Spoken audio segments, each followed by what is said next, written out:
লিপিকা কাব্যগ্রন্থের রবীন্দ্রনাথ ঠাকুরের রথযাত্রা। রথযাত্রার দিন কাছে, তাই রানী রাজাকে বলল, চলো রথ দেখতে যাই। রাজা বললে, আচ্ছা। ঘোড়াশাল থেকে ঘোড়া বেরোলো, হাতিশাল থেকে হাতি, ময়ূরপঙ্খী যায় সাড়ে সাড়ে, আর বল্লম হাতে সাড়ে সাড়ে সিপাই শান্ত্রী। দাসদাসী দলে দলে পিছে পিছে চলল। কেবল বাকি রইল একজন। রাজবাড়ির ঝাঁটার কাঠি কুড়িয়ে আনা তার কাজ। সর্দার এসে দয়া করে তাকে বললে, ওরে, তুই যাবি তো, আয়। সে হাত জোর করে বললে, আমার যাওয়া ঘটবে না। রাজার কানে কথা উঠল, সবাই সঙ্গে যায়, কেবল সেই দুঃখীটা যায় না। রাজা দয়া করে মন্ত্রীকে বললে, ওকেও ডেকে নিও। রাস্তার ধারে তার বাড়ি।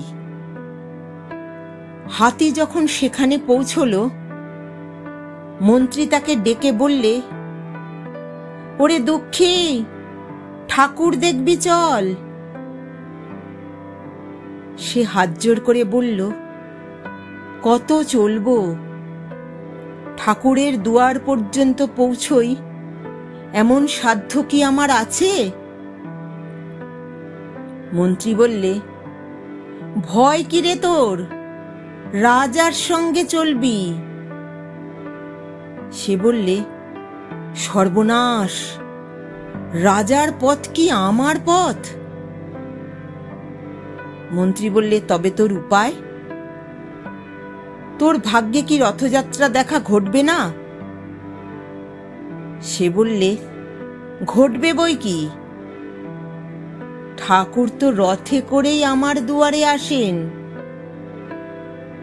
মন্ত্রী হেসে উঠল, বললে, তোর দুয়ারে রথের চিহ্ন কই? দুঃখী বললে, তার রথের চিহ্ন পড়ে না। মন্ত্রী বললে, কেন বলতো? দুঃখী বললে, তিনি যে আসেন পুষ্পক রথে। মন্ত্রী বললে, কই রে সেই রথ?